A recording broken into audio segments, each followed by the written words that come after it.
stratégie là pour faire oublier l'actualité Macky Sall ci lu ñeel li nga xamante ni moo di candidature.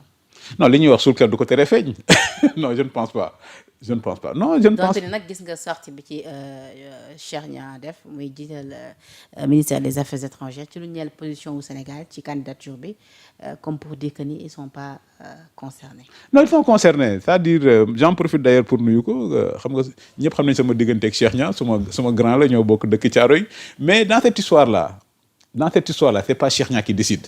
Et comme je dis, le président de la République est la clé de voûte des institutions. Si Macky Sall doit être soutenu officiellement par le Sénégal, c'est le président de la Bassirou Diomaye Faye. C'est pourquoi ñun Bassirou Diomaye Faye la ñuy waxal. Un ministre des Affaires étrangères, c'est comme un général dans l'armée. Il exécute des instructions qu'on lui a données. Donc ñun dañuy wax ak kii jël instruction yi. Et je connais nos diplomates, c'est des gens merveilleux. Et quand tu vois l'écart qu'il y a entre le poids économique du Sénégal et son rayonnement international, nous le devons à nos diplomates. C'est des gens exceptionnellement brillants. Et je suis sûr que bis bu Diomaye waxee waaw c'est ñun li ñu yaakaar non seulement Diomaye na jàppale Macky mais Diomaye mooy nekk son directeur de campagne. Dina ko jàppale. Mais bien sûr. foo teg ni mooy nekk directeur de campagne. Mais bien sûr. Et c'est pourquoi quand on voit le communiqué de. mais monsieur lu nu mel sa amee moom est-ce que du ngeen gën a dëggal li nga xamante ni ñëpp depuis loolu ñenn ñi ngi koy wax que ni président Macky Sall ak Diomaye réeroo musu ci am. écoute Diomaye samedi Diomaye veut maintenant être au-dessus du clivage partisan. di nee na Sénégal commencé wul ak ñoom. te Sénégal du jeex ak ñoom. Donc il a voulu dire en termes simples que l'intérêt national doit primer sur les clivages partisans. Donc mën a wax loolu samedi ba pare. mais de là à être quand même le directeur de campagne de Macky Sall. Non mais s'il le soutient c'est pas seulement verbal. Parce que si l'État du Sénégal décide de soutenir Macky, mais ce sont nos diplomates qui vont faire campagne. Et c'est comme ça que le Sénégal a élu a réussi à faire élire Jacques Diouf à la FAO, Ibrahima Fall à l'ONU, Amadou Mahtar Mbow. président Macky Sall. Pourquoi jusqu'ici defaguñ ko parce que jusqu'ici d'ailleurs ministre bi wax na ko que ni aucune décision n'a été prise. Waaw loolu c'est pourquoi on interpelle Diomaye quand il dit oui le Sénégal n'a pas été associé. Le Sénégal a été bel et bien associé parce que président Macky Sall bind na président Bassirou Diomaye Faye le 5 février un courrier et quand tu vois le communiqué du ministre, le ministre reconnaît que le courrier est arrivé. Et dans la bonne administration, l'administration répond toujours au courrier. D'ailleurs, je me rappelle, il y a un truc du Conseil d'État français parce que l'administration française ne répondait pas au courrier, qui dit que si vous écrivez à l'administration, si l'administration ne répond pas dans un délai raisonnable, vous pouvez considérer que votre demande a été... amuloo benn doute que ni oui, l'État du Sénégal... Mais bien sûr, mais le bon sens est en train de revenir. Et li ma doon wax au début de Pastef, pourquoi le fanatisme est dangereux? Il n'y a pas deux peuples sénégalais. Les Khmers rouges là, bi ñu ñëwee au Cambodge, quand ils ont fait la révolution, ils ont dit il y a deux peuples. C'est pourquoi tu entends les peuples de Pastef, ces barbaries-là. Oui, est-ce que tu projet bi la bokk? Ça veut dire qu'il n'y a pas deux peuples sénégalais. C'est le même peuple qui élit, c'est le même peuple qui enlève. Cambodge, les Khmers rouges, bi ñu ñëwee, ils ont estimé que képp ku am niveau certificat d'études, tu fais partie de l'ancien peuple. Donc tu n'es pas assimilable. Et ils ont fait un génocide. Et c'est pourquoi j'ai toujours dit Pastef ne cherche pas à convaincre, Pastef cherche à convertir. Maintenant, la raison est en train de revenir. Li Diomaye wax, le Sénégal n'a pas commencé avec Pastef. Le Sénégal ne finira pas avec Pastef. Il se rend compte que historiquement, Pastef ne peut être qu'une intermède. Pastef ne peut être qu'une intermède. Et c'est pourquoi l'intérêt national, le président de la République définit la politique extérieure. Et quand on est en matière de politique extérieure, si on se réfère aux États-Unis, les Américains disent qu'en matière de politique, il y a deux écoles. La première école, c'est Morganto qui dit la politique extérieure se fonde sur la défense de l'intérêt national. Keneen ki Léo Strauss qui dit la politique extérieure doit se fonder sur la pureté morale. Donc quand tu prends les deux éléments qui définissent une politique extérieure, Diomaye ne peut que soutenir Macky. Est-ce que Macky Sall est jeu de l'ONU? Est-ce que c'est l'intérêt national du Sénégal? Oui. Est-ce que président Macky Sall la clarté morale. Comment le Sénégal va se comporter dans le monde? Diomaye, comment il va regarder les autres chefs d'État en étant contre la candidature de ressortissants sénégalais. Donc sur les deux piliers de la politique extérieure, la clarté morale et l'intérêt national, Diomaye est obligé de le soutenir. Donc nous liñ bëgg, c'est pas seulement le soutien. C'est pas seulement me répondre au courrier en disant que je te soutiens, non, mais qu'il mette en branle la machine diplomatique pour que Macky Sall gagne haut la main. Est-ce que jàpp nga ni président Macky Sall mën na gagner haut la main? Ak aussi fan ngeen toll ci liggéeyu candidature bi. Mais bien sûr, on est favori. Parce que xam naa ni on mène la course en tête. Et c'est pourquoi damay wax rek Sénégal, il faut ñu moytu am gàcce comme ni ko wax gàcceem nga des na mboliyaama. Luy gàcce gu des mboliyaama mooy que Sénégal bañ a jàppale Macky Sall gagné. donc tu imagines Diomaye bu demee Assemblée générale des Nations Unies en septembre nu muy xoolee Macky Sall et li may wax Diomaye mu jàppale Macky c'est un pari pascalien. C'est quoi un pari pascalien? À tous les coups il gagne. bu jàppalee Macky Sall gagné mais ndamu Sénégal la donc ndamam la. bu Macky Sall ñàkkee donc defetu Macky Sall la. L'ancien ministre Farba Senghor bi ma ko invité mu toog fii dafa jàpp ni sax tey jii lu nu mel ruse lay nekk si ñoom bu ñu jàppalee woon président Macky Sall mu gagné parce que nee na de ce fait président Macky Sall dañu koy disqualifier ci li nga xamante ni moom moo di 2029 d'office pour mu mën a ñëwaat ci. mais Farba a raison mais xam nga c'est une analyse de bon sens comme Farba séeréer la donc je me rends compte que même les séeréer ont du bon sens donc maintenant la question qu'il faut se poser le bon sens là. Pourquoi Sonko et Diomaye ne l'ont pas? Mais parce que, comme je dis, leur patriotisme est un patriotisme purement émotionnel. On ne peut pas gouverner par l'émotion. Mais pourquoi le président Sonko wax ci candidature au président Macky Sall? Parce qu'il se rend compte que c'est un premier ministre. C'est-à-dire que le premier ministre warul ci wax ci politique extérieure. Il y a cela une semaine, je l'ai dénoncé. La cacophonie qu'il y a en matière de politique extérieure. Sonko qui soutient l'Iran, Diomaye qui soutient l'Arabie Saoudite, c'est inédit. C'est la première fois que ça arrive dans l'histoire du monde. Sonko qui dit j'exprime ma solidarité à l'Iran, Diomaye qui dit oui, j'exprime mon soutien à l'Arabie Saoudite. Et comme je dis, il faut pas. Ils ont hérité d'un grand pays. Un pays qui a de très grandes traditions diplomatiques. Donc il ne faut pas que le Sénégal se. Non seulement, ils ont réussi quelque chose de fondamental, le Sénégal a disparu des radars. La scène internationale, le Sénégal a disparu des radars. Nous faisons sur les questions internationales. Et donc, il faut juste éviter, après nous avoir fait disparaître des radars, qu'on ridiculise le pays. Léegi ban entendement aussi tamit nga am ba tey ci sa jàngat ci le président Diomaye ki discours am li mu rappelé li nga xamante ni moom moo di lël bi en 1993 après doog cee teg ni waxtu boo baatub résistant ak yu ni mel ñu leen jàngaloon à l'école ak yu ni mel ñenn ñi nag jël lu ni mel def ko genre challenge maintenant sur la toile. rawatina ñi nga xamante ni ñoom ñoo di en tout cas ñii réclamé wu ànd ak ki nga xamante ni moom moo di le président Sonko. Non, la meilleure réponse, je l'ai lu dans un texte de mon manque pour Nuyugo, de mon ami Bassirou Kébé. Et c'est Bassirou Kébé qui a raison. Bassirou Kébé a dit, mais comme c'est des souverainistes, quand on dit souverainiste, on doit avoir un ancrage local. Et que c'est une excellente chose que le président de la République rappelle ce fait qui fait partie de nous tous, qui fait partie de notre tradition. Ça veut dire que ça veut dire que ça t'apprend un certain nombre de valeurs, un certain nombre de valeurs, un certain nombre de règles.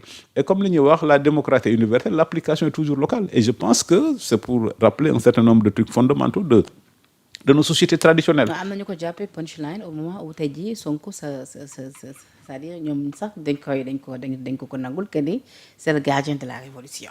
Non, Sonko, mais il y a pas de révolution.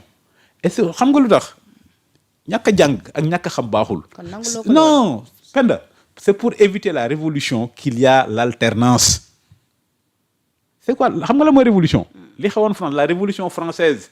On passe de la monarchie à la république, on coupe la tête du roi. C'est changer radicalement de système. Donc c'est pour éviter la révolution, c'est pour éviter la prise de pouvoir par la force, la prise de pouvoir par la rue, que mu am alternance. L'alternance est la respiration de la démocratie. Dès que alternance mënul ànd ak révolution, il n'y a pas eu de révolution. C'est pourquoi je dis Sonko est le gardien d'une illusion. Pourquoi c'est une illusion? Même les gens de Pastef se trompent eux-mêmes. Mais ils ont gagné démocratiquement. Ce qu'ils voulaient, c'est l'insurrection, prendre le pouvoir par la rue. Ils ont perdu la bataille. Ñu jàpp leen tëj leen ci kaso bi. Et c'est pourquoi jubbanti am njariñ. Ñu tëj leen ci kaso bi en leur disant le pays de Ablaye Wade et de Senghor, l'opposition est légale. Pour prendre le pouvoir, il faut passer par les urnes. Ñu génn jël dem élection gagner, nekk les autorités du Sénégal. Ce qu'il y a de plus banal, c'est notre troisième alternance. En 24 ans. Il n'y a rien de plus banal qu'une alternance dans une démocratie. Donc, ce n'est pas une révolution. Et c'est pourquoi je dis Sonko est le gardien d'une illusion collective. Diomaye est le gardien d'une ambition personnelle. C'est la même administration. Mais quand même, c'est la même administration. Or, vous avez une révolution, c'est autre chose. Révolution, c'est un changement de système. Donc, dans les pays où il y a alternance, il n'y a pas de révolution. Dans les pays, regardez-moi dans les pays où il y a alternance démocratique, il n'y a pas de révolution, il n'y a pas de coup d'État. Si tu peux changer le pouvoir démocratiquement par les urnes, pourquoi tu fais un coup d'État? Si tu peux changer le pouvoir démocratiquement par les urnes, pourquoi tu fais une révolution? Et c'est pourquoi les meilleurs intermèdes Pastef là, 2021-2024, c'est une petite intermède. Moi, la phase insurrectionnelle de Pastef. Et cette guerre-là, Pastef l'a perdue grâce à nos forces de l'ordre. Parce que nous, il faut que ñu xam waa Pastef li ñuy wax ci alxuraan zakir na fi hati zikra rappel si le rappel s'avère nécessaire. Sonko ak Diomaye il était en prison et c'est parce que Macky Sall a été victime de sa magnanimité qu'il a fait une loi d'amnistie. Le rapport de force avait changé. Mais Macky Sall, pour apaiser, réconcilier, il a fait une loi d'amnistie. Mais il ne faut pas que les gens de Pastef oublient ça aussi. Qu'ils ont fait 11 mois, des mois de prison. Le pays était calme. Rien ne s'est passé. Donc maintenant, ça, ce n'est pas une révolution. La révolution, c'est ce qui s'est passé en France, aux États-Unis, quand des sujets anglais ont pris les armes pour vaincre la monarchie et proclamer la République américaine. Et ce qui s'est passé, une révolution, c'est ce qui s'est passé en Iran. Donc en termes simples, c'est une banale alternance. En termes simples, Sonko n'est pas le gardien de la révolution. Non, c'est le gardien d'une illusion. Il n'y a pas eu de révolution. Quelle révolution? mais le monsieur a été le monsieur est premier ministre du Sénégal. Il est devenu, après avoir fait une passation de service avec le premier ministre sortant, Sidiki Kaba. Où est la révolution? D'accord. Où est la révolution? D'accord. Et c'est-à-dire, monsieur le ministre waxtu bi jeex na mais tey jii lan moo mën a am bu ñu yeewoon tey jii le président Ousmane Sonko démissionné ci gouvernement. Ousmane Sonko démissionné wala ñu dàq ko dara du xew. Comme on parle de révolution, la seule révolution au Sénégal, ça doit être la révolution économique. C'est la seule révolution qu'il nous faut.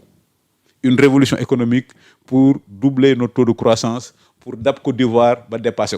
C'est quoi la révolution économique qu'il nous faut? C'est redonner au Sénégal sa place naturelle. Ça veut dire être la première place en Afrique de l'Ouest. Bon, tous les gens qui gouvernent l'Afrique de l'Ouest, là, Sénégal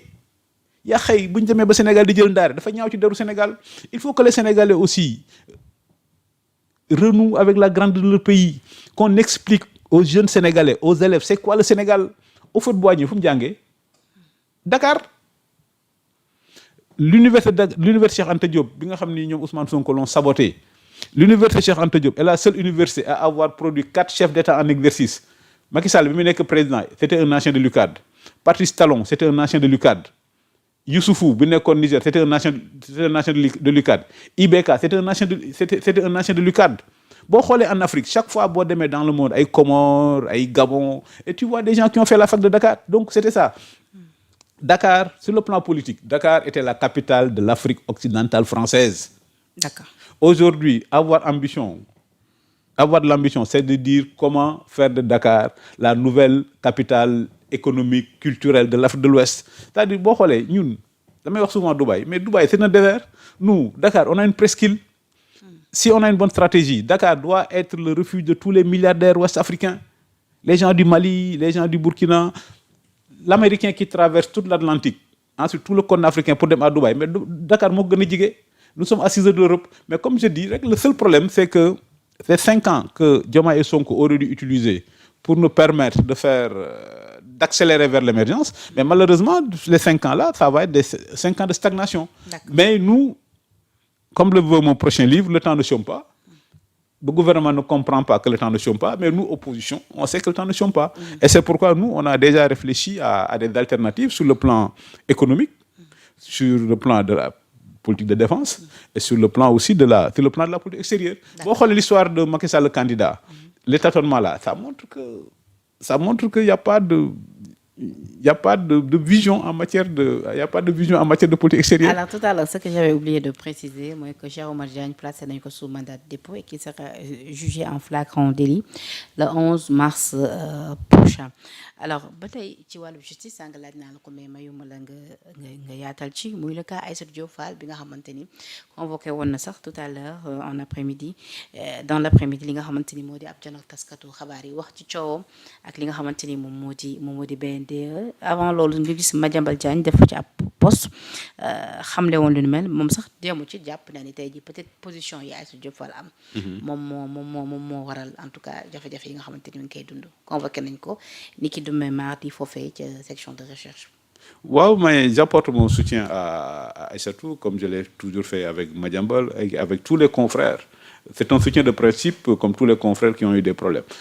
Mais li ñu ci mën a jàngatee rek xam nga Sénégalais yi li ñuy wax Sénégalais yi ku dul tukki doo xam fu dëkk neex donc les Sénégalais mën nañ comparer les infrastructures le bilan de Macky Sall ak bilan ñi la presse aussi war nañ ko def parce que ñun am na temps on nous reprochait de faire moi je l'avais publiquement assumé nous on l'avait fait le président de la République ak Sonko bi ils l'ont annulé l'amnistie fiscale parce que ñun dañu yaakaar c'est une conviction chez nous que la presse a une mission de service public. Il ne peut pas y avoir de démocratie sans citoyens. Il ne peut pas y avoir de bons citoyens si tu n'es pas informé. Donc nous, on pense que quand tu as une entreprise de presse, c'est pas comme si tu vendais, je sais pas, des téléphones ou bien si tu vendais des cahiers ou autre chose. Nous pensons que la presse a une mission de service public. C'est pourquoi nous, dans notre politique en matière de presse, xooluñu woon ku ñu contre ak ku ñu faral. Nous, on était convaincus que le Sénégal était une grande démocratie et une grande démocratie avait besoin d'une grande presse. Et pour nous, l'aide à la presse était transparente. Et on attendait aussi à la fin de Moustapha Bayal Nako Yalla, on attendait toujours à la fin de chaque année. Et puis on faisait ce qu'on appelait l'amnistie fiscale. Toutes les dettes que la presse devait aux impôts, nous, on les effaçait.